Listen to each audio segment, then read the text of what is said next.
Imagine this. It's midnight in a medieval village. The fire in the hearth has burned down to ashes. 10 souls lie crowded together in one space. Children, parents, grandparents, servants, even a goat tied close to the embers. In that darkness, a husband shifts quietly toward his wife, reaching out without a word. There are no walls, no doors, no sheets, no privacy, only a heap of straw beneath them and the heavy knowledge that everyone else can hear. So how did affection survive in a world with nowhere to be alone? When desire still stirred, when the body still called, where did intimacy manage to hide? Bedrooms did not exist. In fact, for most medieval families, even the word room was a luxury. What we consider a single room today often was the whole house. In England and across northern Europe, many households lived in simple timber halls or longhouses of stone and turf, with a central fire pit smoking upward through a hole in the roof. And inside, everyone lived together.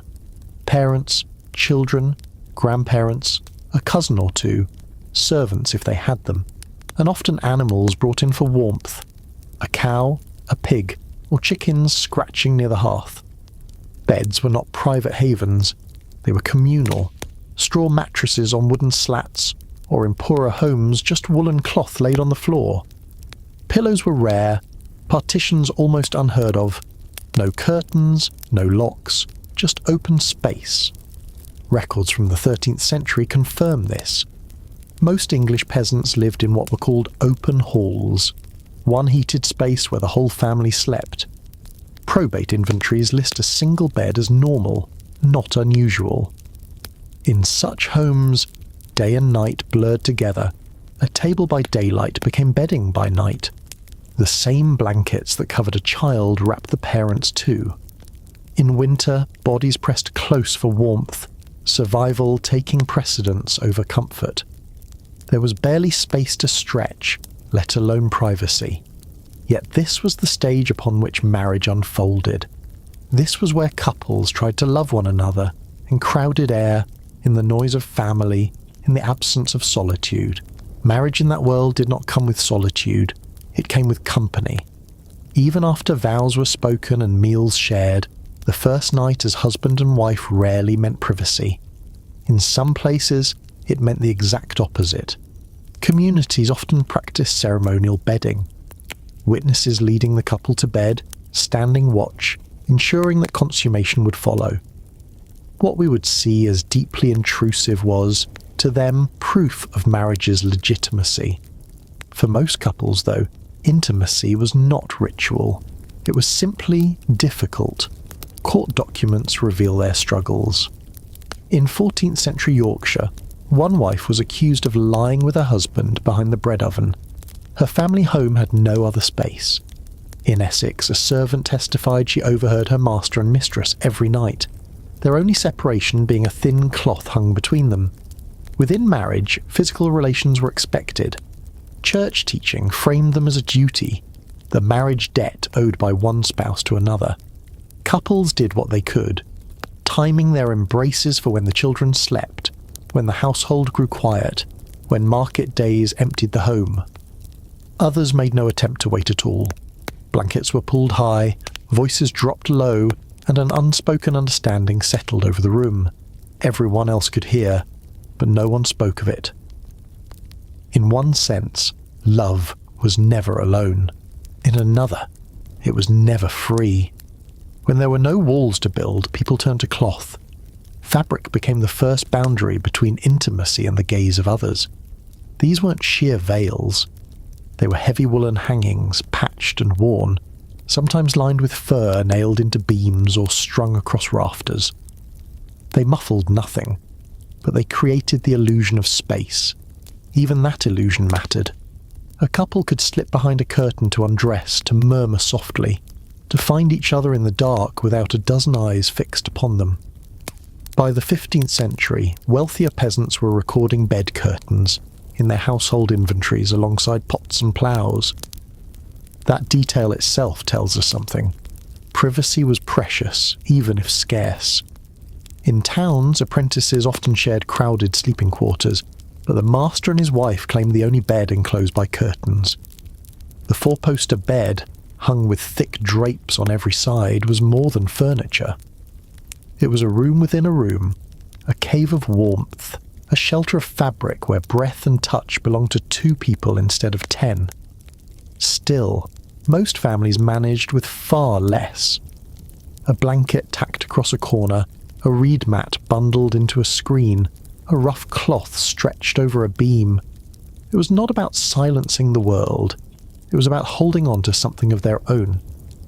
In a life of endless nearness, privacy was not a given. It was something people invented. Intimacy in medieval homes was rarely spontaneous. It had to be planned. Couples learned to read the rhythm of the household, waiting for the baby to quiet, for servants to scatter on errands, for the fire to dim and footsteps to fade outside. Silence itself became a tool, a kind of language. Words were risky, but a glance across a crowded room could say enough. A small sign could signal readiness or warning. A shoe turned a certain way, a lantern placed in a particular spot. In homes with servants, strategy was even sharper. A mistress might feign illness to dismiss them. A husband might assign tasks, fetching water, chopping wood, tending animals, to clear the space. Brief moments of privacy were crafted, not granted. Where buildings offered corners, couples claimed them. Barns, bakehouses, granaries. These became secret havens. A shadowed spot behind a stack of grain, a dark wall near the cow pen, a quiet corner of the store hut. These were not romantic hideaways. They were stolen places carved out of noise and necessity. Time itself worked as an ally. In winter, darkness fell earlier, households settled sooner, and nights stretched long. Couples used those hours to find their narrow window. In those moments, with no walls or locks, privacy flickered into existence just long enough. Class, of course, changed everything. For the poor, the one-room home was the only reality.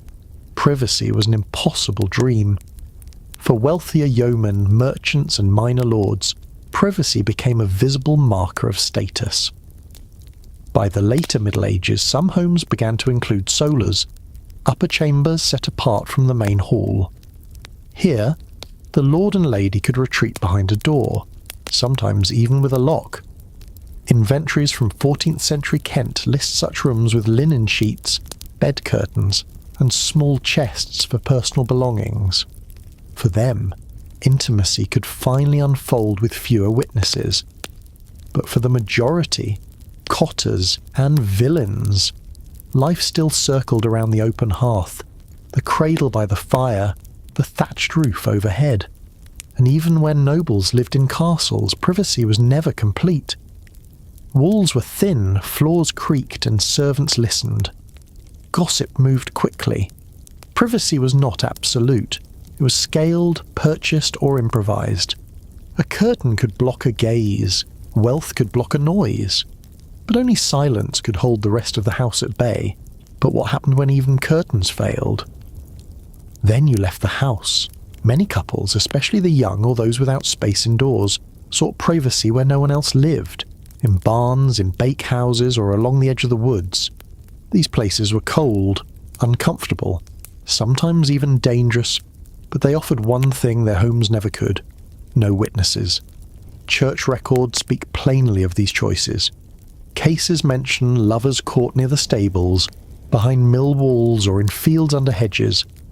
Local guards on night patrol often stumbled upon couples in the act. Punishments followed: fines, whippings, public shame. And yet the behaviour persisted, because when every corner of the home was shared, the only option was to step outside into darkness. For married couples, this wasn't always framed as sin. It was survival. If the house was too crowded, too noisy, too small, then love had to travel, even if that meant hay bales, muddy ground, or the bitter winds of early spring. One 15th century record from Norfolk describes a pair who lay together on a sack of wheat behind the granary door while the house inside overflowed with guests. It reads starkly: but also quietly heroic. Because in a world built against privacy, every act of closeness was an act of determination. Medieval intimacy was never just private. It was watched, discussed, regulated. The church spoke of sex often, but of love rarely. Within marriage, intimacy was permitted, even demanded, but chiefly for procreation. Desire without intent to conceive was suspect. Even fondness between husband and wife could be condemned as lustful if it seemed excessive. Confession manuals from the 13th century instructed priests to question couples about their behaviour. Had they embraced with too much passion? Spoken wanton words while others slept nearby? Sin was measured not only by what was done, but where and in whose hearing. And the law listened too. Fornication, adultery, even unseemly behaviour could be dragged before church courts, which thrived on what neighbours overheard. In Norwich in 1442, a woman testified that a couple were joined after dark while their mother snored. In Essex, a maid described boards creaking and muffled laughter behind a cloth partition. Homes had thin walls. Floors betrayed footsteps. People noticed. Sometimes it was malice, sometimes curiosity, but someone always knew, which meant intimacy was never only between two. It was always shadowed by judgment, by shame, by the imagined ear at the wall, and yet the night still offered its mercy, not true privacy, but something close enough. When the last candles guttered out, when voices sank into sleep, when the fire turned to quiet ash and the darkness pressed close, then the world softened. In that hush, couples found their moments. A hand slipped into another beneath the blankets. A breath warmed the skin of a neck. Words were whispered so faintly that not even the mice in the straw could hear. No priest, no servant, no neighbour, not even the children stirring nearby, and no one saw. For a brief span, love belonged only to the two who held it. These were not grand romances, they were small mercies. A kiss pressed against a wife's fingers as frost gathered on the shutters. A husband's hand reaching across the straw just to be sure his partner was still there. Simple gestures, yet they carried the weight of endurance. In those moments, love survived. Not because it was sheltered, but because it was patient enough to endure exposure. Over time, change crept in. Privacy did not arrive suddenly. It seeped slowly like warmth into a cold stone wall. By the late 16th century, wealthier homes began to show its outlines. Separate chambers appeared. A hall for meals, a kitchen for labour, a bedroom for sleep, and sometimes even a withdrawing room set aside purely for retreat. Architecture itself began to reflect intimacy. Walls rose not just to guard against weather, but to protect against interruption. In towns, houses climbed upward into multiple stories. Sleeping spaces shifted upstairs. Fireplaces appeared in chambers. Doors gained locks. Shutters thickened. Windows began to hold glass. Even among the poor, change inched forward. Fabric partitions became more common. Wooden screens stood in corners. Chimneys replaced smoky holes. Brick edged out wattle, and glass, once unthinkable, began to close the window against the wind. As structure gave shape to privacy, intimacy too found a new freedom. Couples could speak without whispers, reach for one another without fear of witness. Love was no longer forced into secrecy. It began to unfold without shame. So how did couples find closeness in one-room homes?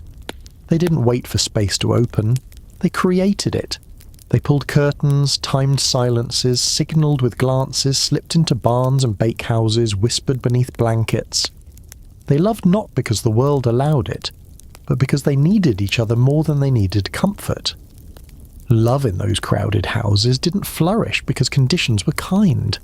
It endured because two people chose to see only one another, even while surrounded by many, and perhaps that's why it lasted. The next time you close a bedroom door, dim a lamp, or turn on soft music, remember them. the ones who had none of that and still found a way. They remind us that silence is not the absence of sound, but the presence of something too sacred to name.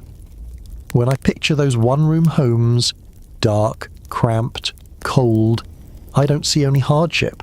I see resilience. I see a husband reaching for his wife, a wife whispering to her husband, promises made without words. They loved not despite the discomfort, but through it. And maybe, just maybe, that is the kind of love that lasts longest. Quiet, constant, two people holding on, even when the world gave them no room at all.